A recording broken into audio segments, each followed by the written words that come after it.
The Witcher 3, like many open world RPGs, is mostly about progression. Progressing along a narrative journey, progressing time as you take that journey, but most importantly, progressing your playable character into the hero you want them to be. But what if you didn't? What if that playable character was forced to take the entirety of their campaign head on from the very beginning without ever changing who they were? That's what I'm going to be exploring today, as I aim to see if it's possible to beat The Witcher 3 on Deathmarch difficulty using only the gear I'm given at the very beginning, as well as not speccing into any perks. And since this starting kit also doesn't include anything like bombs, special arrows, potions, or oils, those are also off the table. Okay, so now that I've set up the rules for this challenge, let's skip the rest of this intro and let's just go ahead and start this thing.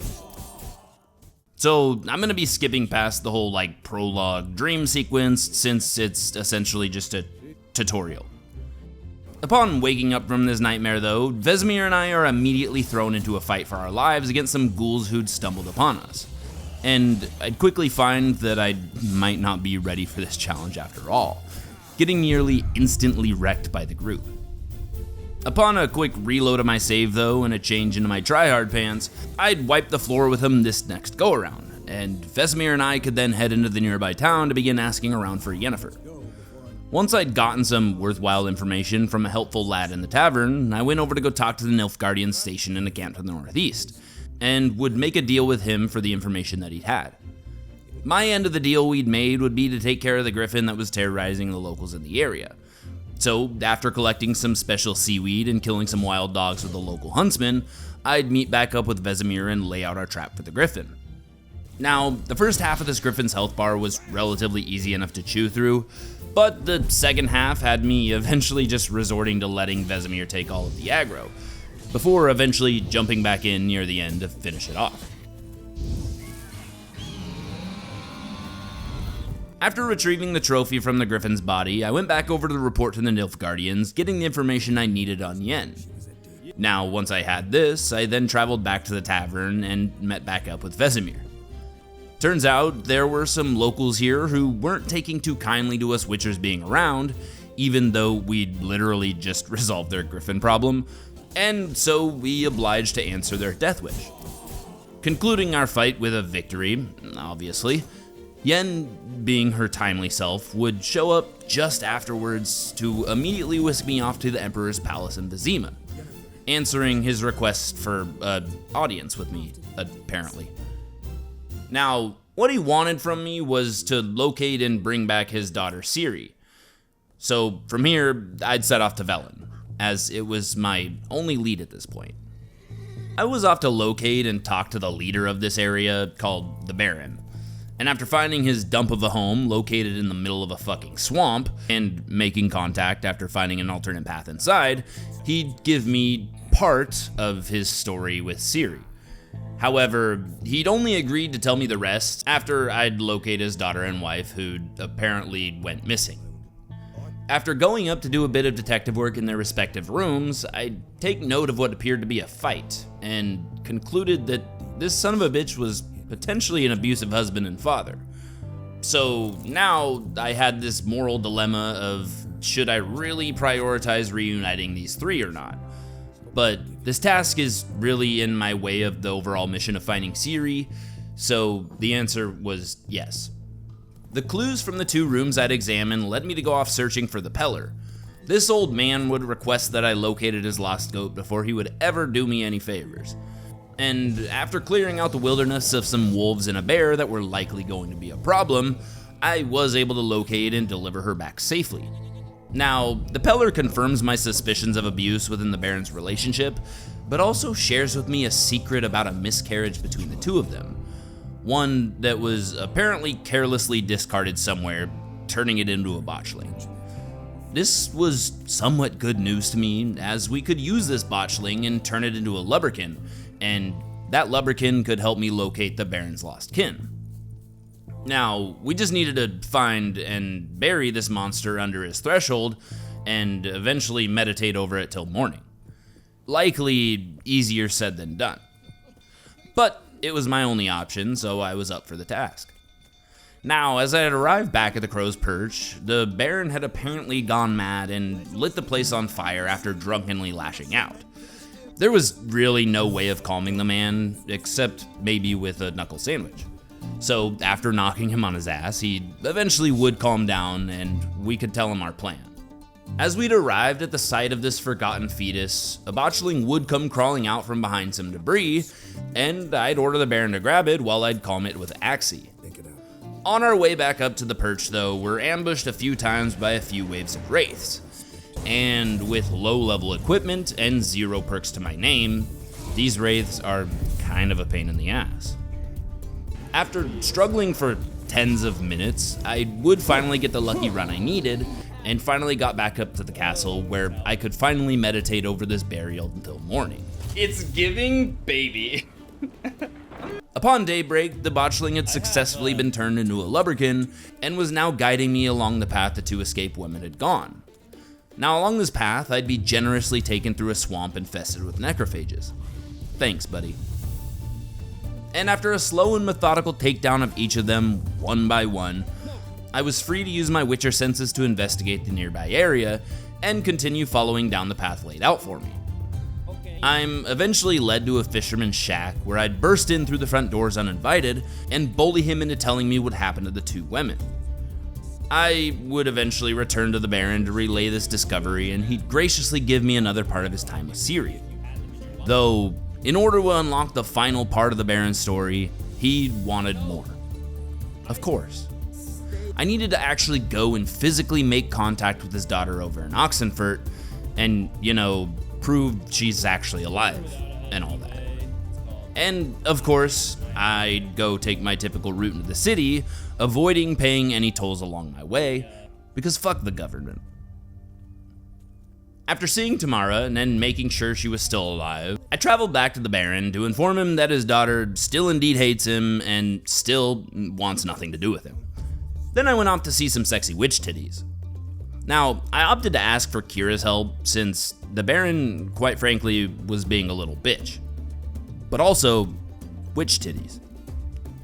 She surprisingly actually had some pretty good intel that would bring us to the mouth of some elven ruins located near Midcobs.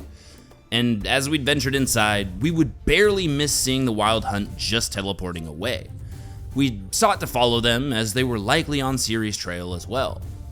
After protecting Keira from some cave rats and solving a few easy puzzles, the 2 of us were now up against a giant earth elemental, of which I did barely any damage to.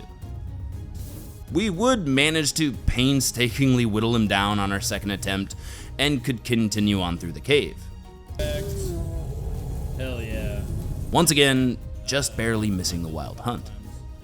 This time though, they would take notice of us and try their best to halt our progress. They'd cast a spell that made the entire place extremely cold, forcing me to stay close to Keira as she'd close all the portals. All the while, I would have to protect her from all the hunt's dogs that would come out of said portals. And boy, are they a pain in the ass. Really, only truly because the area I have to fight them in is so damn small, and any time outside of this bubble is extremely painful. We would eventually go on to close all the portals and cease the storm producing the freezing temperatures, and we were able to catch back up to the wild hunt once again. This time though, they weren't playing games, leaving behind Nithral, a higher ranking soldier to hold us off. But really, he was no match for the 2 of us. After working his health bar down 3 times, fighting off his dogs and whatever else he spawned in on us, we could finally put him to rest. Continuing on to discover this mysterious elf's chambers, eventually going on to complete this quest and head back outside. And I'd leave from here by boat, off to my next adventure. I was headed over to Crookback Bog, in hopes of finding the Baron's wife. I instead found a group of kids playing amongst a few cabins located out in the middle of fucking nowhere. I approached them to question them about if they'd maybe seen an ashen-haired woman around recently. One of them would step forward and began to tell me about a boy named Johnny who would know more about the person I was looking for. But before he could tell me more, he was sharply silenced by an older woman and taken away inside away from me. Though, after a quick game of hide and seek with the kids, they'd agree to lure their gran away from the boy inside. And after convincing this kid to tell me more about Johnny, he would finally point me in the general direction that he'd last seen him, and so I went off to find him, rolling by all the drowners and bog hags on my way there, basically beelining it straight to Johnny's hideout. Of course, upon finding him, I'd also find that this kid couldn't fucking speak. But would motion up to the mountain as if he wanted me to go up. I killed 3 harpies up here and looted around in their nest, and lo and behold, found this weird potion inside. I'd hand the flask over to the kid, and magically he'd get his voice back. But now I had to safely get him back to the cabins. And honestly, I had a terrible time doing it. After finally getting him back to Gran, he convinces her to let me talk to the Crones, and after a bit of back and forth, she would eventually cave. Now that I'd made contact with the Crones, I had to go solve a problem happening over in a nearby town. Apparently there was some sort of haunted tree thing, supposedly had a heartbeat or something. Anyway, we went over there to check it out, and sure enough, there was a living beating heart inside this fucking tree. And it spoke to me. All it wanted was to be released from its root-bound prison. And so I went about discreetly pillaging its remains from some hostile swampland and securing a wild stallion from a nearby glade. And apparently bringing these things back and releasing this soul thing from its tree prison led to a werewolf dying. Now, don't ask me how, but whatever. I still needed my payment for the Crones. And the payment was this dude's own ear. Gross. I'd brought the ear back to the Crones and offered it up to talk to them face to face. And they'd tell me a short story about how Ciri fled from them or whatever. I don't know, it was pretty much a nothing burger of a story, to be honest. However, now I knew where the Baron's wife was, and I could return to him with the news. Unfortunately for him, he didn't specifically tell me to bring his wife back to him, but to simply find her. So, reluctantly, he'd have to give me the rest of his story with Ciri. Afterwards, I was now off to Novigrad in hopes of finding an old associate. But before stopping by her house, I went off to a local tavern and purchased some much-needed food items, since they're my only source of healing for this challenge. After much looking around for Triss, I'd eventually find her in a place called the Putrid Grove. And after recruiting my help, Triss and I easily clear out this dude's cellar full of rats, all to find out it was just a setup, and he'd sick his band of witch hunters on us.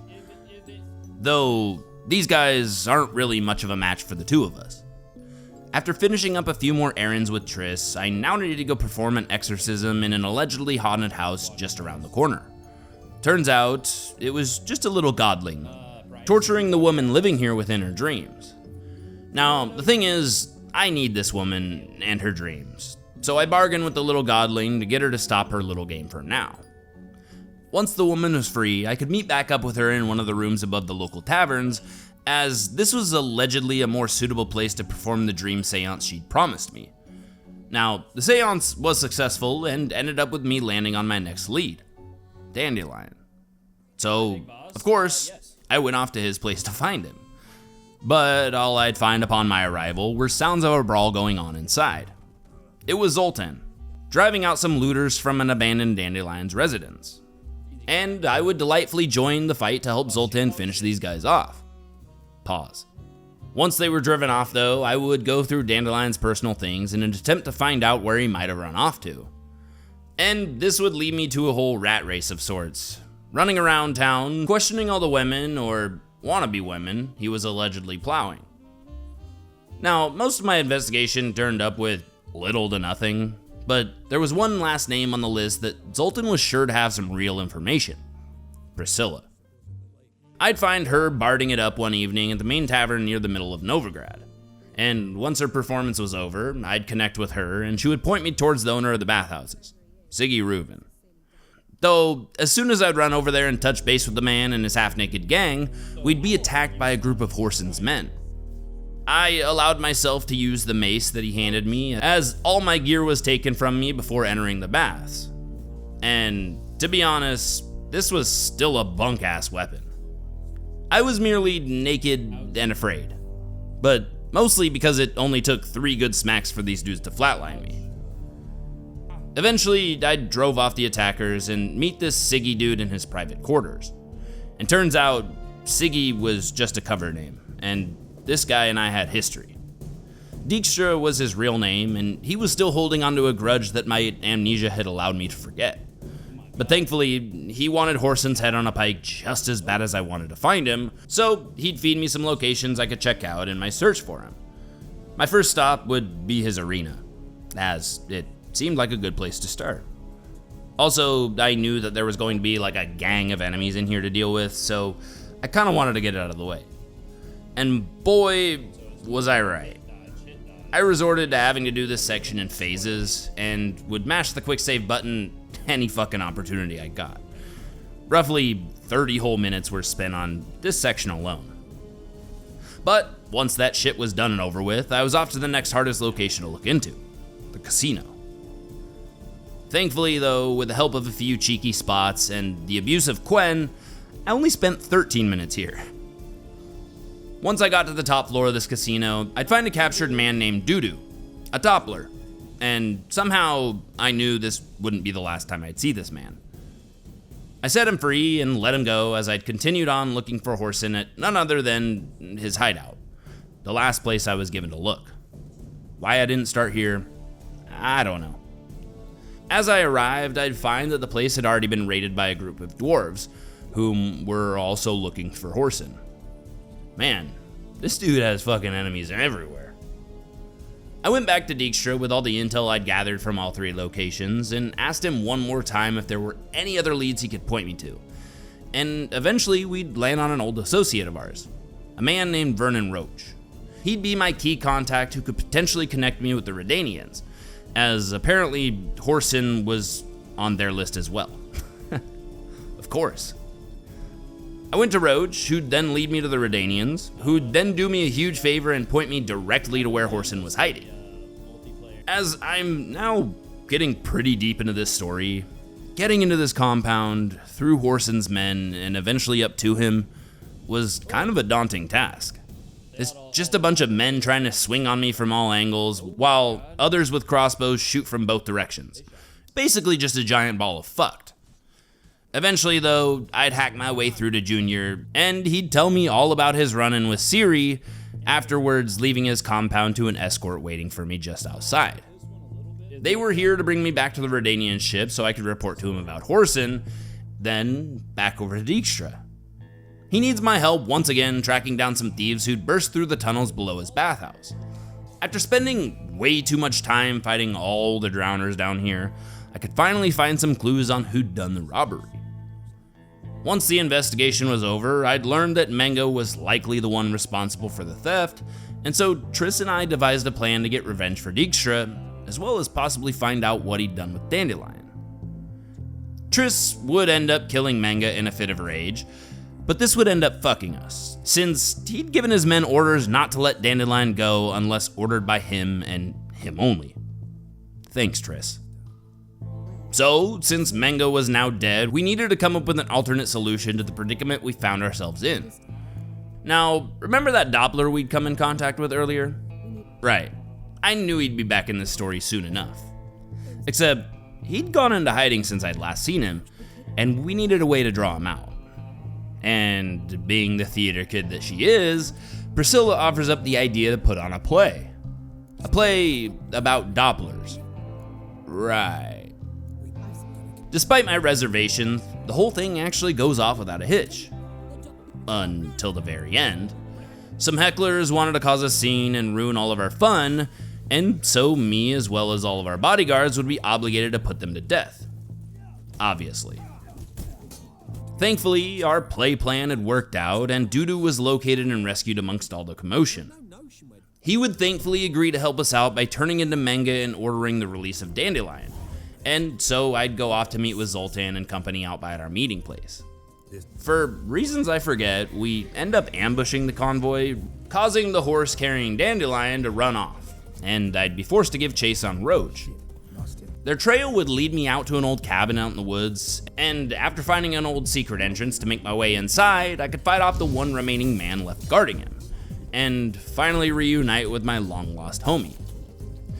And once I'd had Dandelion's side of Ciri's story, I'd felt that I'd learned all I could here on the mainland, and decided to finally set sail off to Skellige. Now, on my journey over there, the pirates that did try and raid our ship were an absolute pain in the ass as always. But I actually managed to fend them off after just a few attempts. Though, just as we thought we were out of the woods, a huge storm sent us crashing through some rocks, leading me to eventually wash up on shore on Skellige, and I could simply make my way over to Kaer and meet up with Yennefer just in time for a funeral. Awkward. However, we were able to use the cover of this memorial banquet to sneak our way into Ermion's chambers, and after fighting off the animals from his hallucination trap, I'd come to and everything would be back to normal. After solving a simple puzzle to reveal a hidden door, Yen and I could continue inside and finally claim the mask we were snooping around for. But not without consequence. Of course, an Earth Elemental was hiding out in here to guard the mask. Great. Thankfully, we were able to cautiously whittle his health bar down to 0 on our first attempt. Thank you, Yen. After securing Crack's blessing to use the mask over near the blast site to figure out what the hell happened there, I'd set off, arriving to find a kicking and screaming Ermion and a combative Yen. Now, with or without his blessing, we were doing this thing, so Yen and I carried on down the hill, ready to use this mask thing. But not before getting attacked by a couple of fucking foglets. And boy, are these things the worst. Now, the way I'd managed to exploit these little fuckers to their death was to utilize Quen and bait out an attack so they'd then reveal themselves, then I could get to work on them with my sword. Eventually, I'd see what I needed to see with the mask, defeated the various waves of foglets, and made Ermion extremely angry. Though, through all his bitching and yelling, he would still help us out by pointing us toward our next lead, Lofoten. Once there, we're confronted by a set of 3 women who are forbidding us from entering their sacred garden. But after begging and convincing them that I could rid them of their little werewolf problem they were experiencing, they'd grant us access inside. Totally ignoring the werewolf, cause fuck them bitches, I'd head straight for the hidden cave beneath the structures in the middle of this garden. This is where I'd find the body of a young man, and Yen could begin to do some crazy voodoo zombifying shit with him. This sorcery was surely not going to go unpunished. Though, we would get more information on Ciri this way, so I guess it worked out for me in the end. Though, we did completely destroy this town's garden with curses, and the werewolf remained unslain. So, sucks for them. Anyway, regardless, Yen and I would run off to the nearest tavern in Larvik to consult about a quest she had for me that I'm sure I won't regret accepting. She wanted us to try and locate a Djinn that was rumored to be somewhere around Skellige, and use this Djinn to somehow break our curse. After sailing around the local waters for a while, making stops to go spelunking every so often, I'd finally found the shipwreck we were looking for. And from this point on, I would regret all my life choices. That was until I found this stupid little spot from which I could endlessly shoot crossbow bolts at this floating entity until his life hit 0. After this ungodly long and tedious fight, I was back off to Velen in an attempt to secure the ugly baby named Uma from the shackles of his stables. After grabbing him, I'd return to Vizima with this ugly creature to try and convince the Emperor that it was his Ciri, and that I promised I was working on changing her back. This would take us back over to Kaer Morhen, where our plan was to put Uma through the Witcher trials, as it was the only way we could think of to reverse the curse he was under. My first job upon my arrival was to head out with Lambert and charge up the phylactery. This job would have me fighting all sorts of things: harpies, drowners, water hags, and even a giant cyclops named Old Speartip, whom I was able to disarm by finding this little nook where he couldn't hit me and abusing the hell out of it. Next, I had to hunt down a forktail for its milk with Eskel, and honestly, there were literally no troubles with this thing. Its attacks are few and far between, and not to mention telegraphed to hell. Once we were back and had everything we needed, Yen and I would go on to talk with an elven sage named Ida for guidance on how to reverse the curse we were up against. After the meeting, Yen and I would get it on. Nice. Then we would celebrate further over a few cold ones. The next day, we'd wake up and begin our attempt to remove the curse. But after all that, it would look as if we'd failed. Until Avallac'h would suddenly transform from his beastly form and back into his old self, using whatever strength he had to lend me his guidance, helping me navigate back to the Isle of Mist, where I would hopefully finally find Ciri. Upon my arrival to the Misty Shores, though, I would find one lone shack resting in the middle of it, and try my luck at knocking at the door. I eventually got a response, but they're not really willing to let me in until I find their 3 missing friends. So I'd go about looking. Just down the hill, I'd run into a fiend as I'd find the first of the 3 dwarves, dead. But I'd actually need to kill this fiend before I was actually allowed to examine the body. But I found an easy enough way to do that. The second dwarf I'd come to, though, was safely perched atop a pillar made of rock, but there were 2 water hags that I needed to clear out before he could safely get down. And after doing so, he would try to safely get down, but fail. Hard. Now, the last of the bunch was asleep atop the lighthouse, and I knew the path home from this one was littered with foglets, which I absolutely hate fighting, as I'd mentioned earlier. However, I somehow managed to get him all the way back to the shack without needing to fight anything. Thank God. Finally, after all of this time, I was reunited with Ciri, and we could safely get back to Kaer Morhen to brace for our battle with the Wild Hunt. Once the Wild Hunt would begin their attack, the first order of business as Geralt was to go around closing as many portals with Yrden as I could, and so I do. Then, after getting back up to the keep, I struggle hard to find my sanity as I slowly work down the Wild Hunt forces with Triss and Vesemir's help. Of course, the fights are not over yet, and after gaining control of Geralt yet again, my primary task is to close all the portals that were opening up all around us. And then, just as all hope seemed lost and Vesemir gets straight up murdered, Ciri lets out an ungodly scream that somehow gets the Wild Hunt to back off for now. And after all this, Ciri still wasn't ready to rest just yet. She'd caught wind that Imlerith was located in Velen and was urging me to go with her in order to take him out. Getting to Bald Mountain and doing the old blind bitch's trial would grant us access to the path to the top, but just inside, there'd be a troll waiting for us to pay the troll toll. And the coin the old bitch gave me was apparently a death sentence. Yeah, for him. After this dude was slain, Ciri and Geralt would end up splitting up. Ciri to take on the Crones, and Geralt to take on Imlerith. Now, the Crones can be a pain in the ass on Deathmarch, but honestly, you could pretty much cheese any fight with Ciri as she heals over time and has near invulnerability with her constant dashing. Now, as for Imlerith, I knew that this guy was going to be a problem. If you've seen my sign-only challenge run in this game, you know that I spent literal hours in this arena trying to find any way to exploit it. But at the time, there wasn't one. At least, not one that I'd found. You see, Imlerith has this stupid fucking ability that makes him blink out of existence over and over again, and when you're like out of bounds of his arena, his AI really hates it and doesn't know what to do about it. So he'll just kind of sit there, continually flashing in and out of existence, making it really hard to get off any kind of damage. But I'd used all those past hours I'd put into trying to break his arena then to good use here, because I'd found it. The only broken spot that I'd found that works against Imlerith. And it's still not even 100%. You can still get hit by him. Anyway, let me show you how I got to this mystical location. Firstly, you gotta throw on the free Quen at the beginning of the fight, just in case he decides to get cheeky.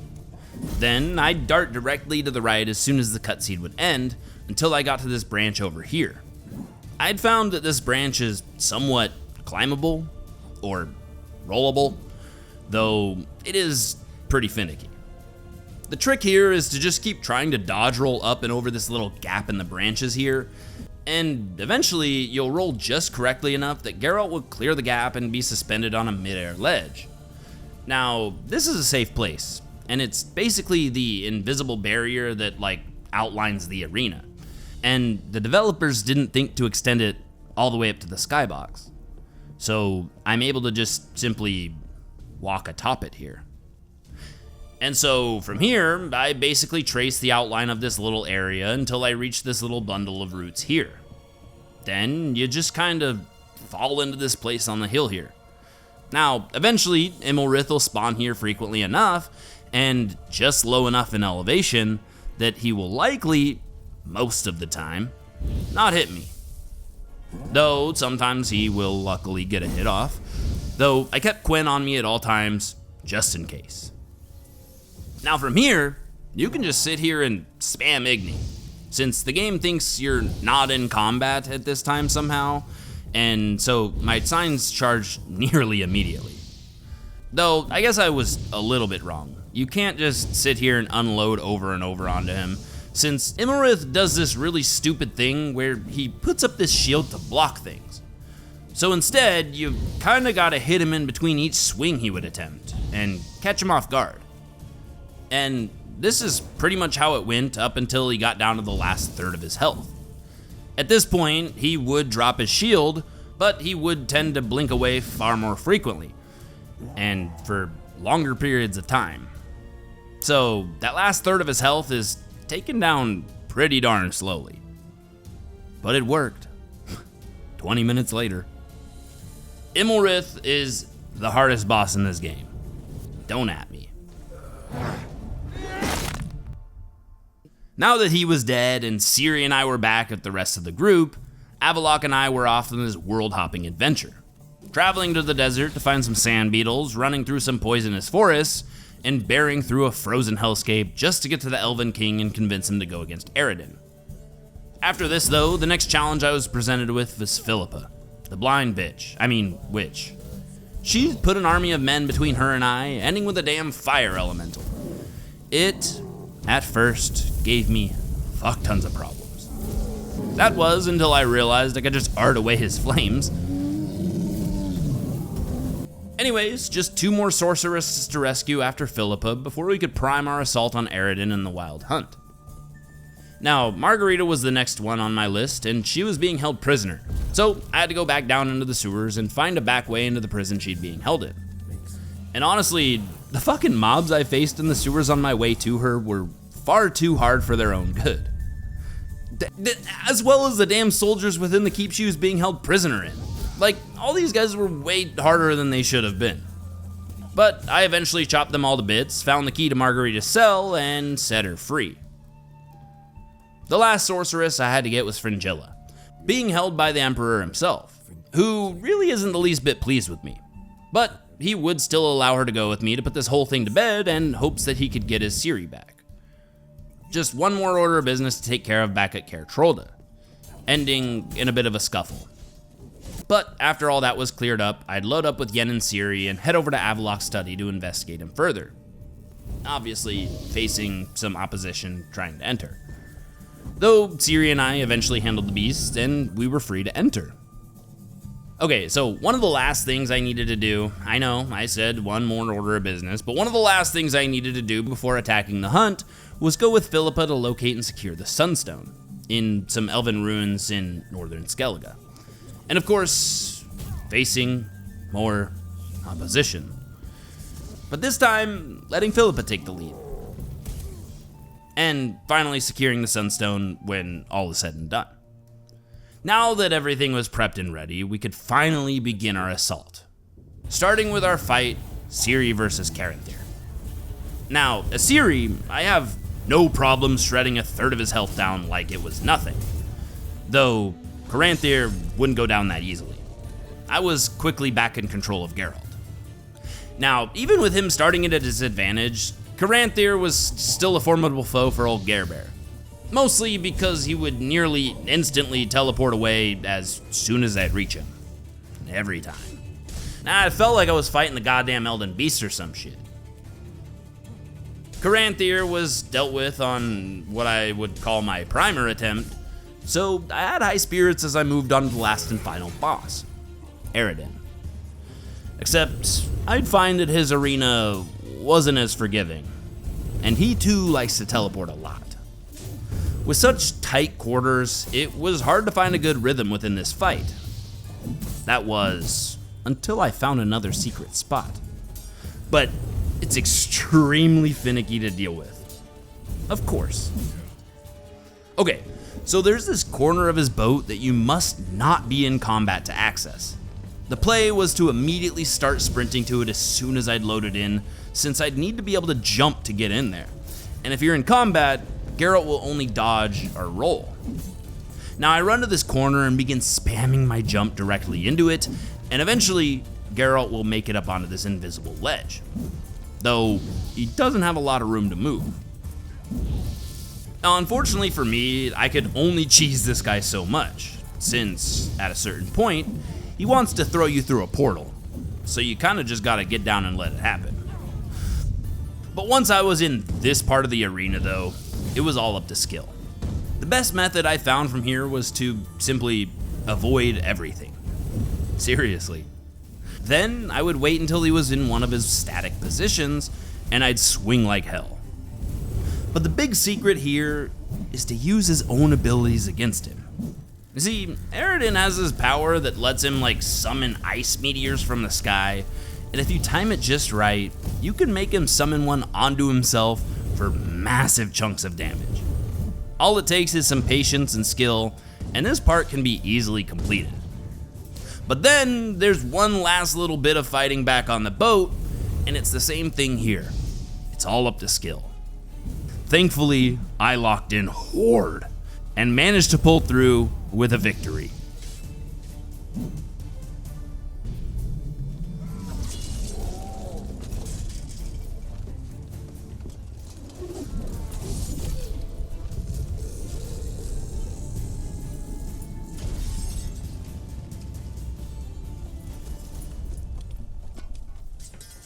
The only thing left to do was follow the storm and reunite with Ciri. I have seen worlds bound in ice. Well, that was something, wasn't it? I don't really have much to say as an outro to this one, guys. Thank you to everyone watching, and an extra thanks to if you're still here. If you like what you see, feel free to subscribe. An extra special thanks to all my members. And don't forget to join my Discord, where I give away free games every single month. Anyways, until next time, bye-bye.